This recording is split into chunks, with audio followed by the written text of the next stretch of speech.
নমস্কাৰ বন্ধুসকল, কি খবৰ? মোৰ AS ব্লগ 02 চেনেললৈ আপোনাক স্বাগতম জনাইছোঁ। সেইদিনা আমাৰ নামঘৰলৈ ডক্টৰ শ্ৰী শ্ৰী পীতাম্বৰদেৱ গোস্বামী ডাঙৰীয়া আমাৰ নামঘৰলৈ আহিছিল। আমাৰ নামঘৰত বিশেষ অনুষ্ঠানৰ কাৰণে তেওঁ আহিছিল আৰু সৰু ভিডিঅ'টো দেখাবলৈ চেষ্টা কৰিছোঁ, অকণমান আগবাঢ়ি যোৱা। কিন্তু আমাৰ তৰফে আমি বাহিৰত কৰিছোঁ, আমেৰিকা আৰু ডুবাই। বাহিৰতো নামঘৰ আৰ্হি প্ৰতিষ্ঠা কৰিব পাৰোঁ। বাহিৰৰ মানুহে গম পাব যে অসম কিমান। এয়া আমি অকণমান আগবাঢ়ি গৈছোঁ প্ৰভু ঈশ্বৰ ডাঙৰীয়া ডক্টৰ শ্ৰী শ্ৰী পীতাম্বৰদেৱ গোস্বামী ডাঙৰীয়াক আগবঢ়াবলৈ। তাকে আদৰি আনিবলৈ গৈছোঁ। সৰুকৈ এটা ভিডিঅ' বনাইছোঁ, তাৰে আপোনালোকৰ যদি ভাল লাগে তেনেহ'লে লাইক, কমেণ্ট, শ্বেয়াৰ, ছাবস্ক্ৰাইবটো কৰি দিব। ধন্যবাদ থাকিল। মানুহ বহুখিনি হৈছিল, মানুহ বহুত আছিল। পাছলৈ বহুতো গাড়ী আহিছিল, মানুহ বহুত হৈছিল তেওঁক চাবলৈ, সেৱা কৰিবলৈ।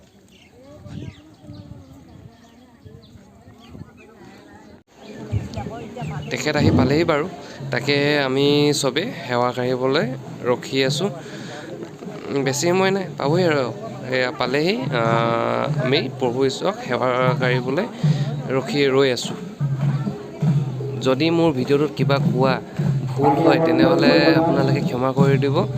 তাকে যদি আপোনালোকে ভিডিঅ'টো ভাল পায় তেনেহ'লে লাইক, কমেণ্ট, শ্বেয়াৰ, ছাবস্ক্ৰাইব কৰি দিব।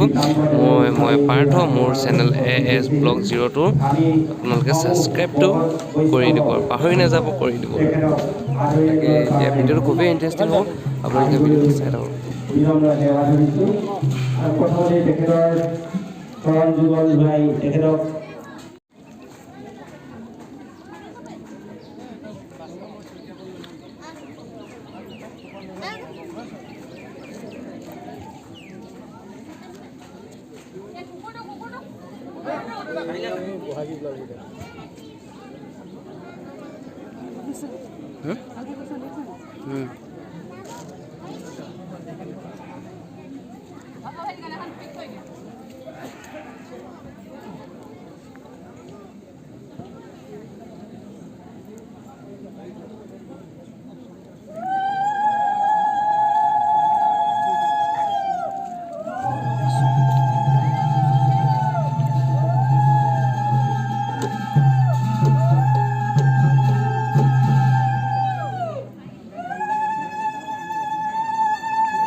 অনুষ্ঠানটোত উপস্থিত থাকে আউনীআটী সত্ৰৰ শতাধিকাৰী ডক্টৰ শ্ৰী শ্ৰী পীতাম্বৰদেৱ গোস্বামীৰ লগতে উপস্থিত থাকে বিশিষ্ট সমাজসেৱক আদিত্য গোস্বামী, প্ৰকৃতিপ্ৰেমী ডক্টৰ নবীন বৰুৱা, অসম সাহিত্য সভাৰ প্ৰাক্তন উপসভাপতিৰ লগতে বহুকেইজন গণ্যমান্য ব্যক্তি আৰু স্থানীয় ভক্ত প্ৰাণ ৰাইজ।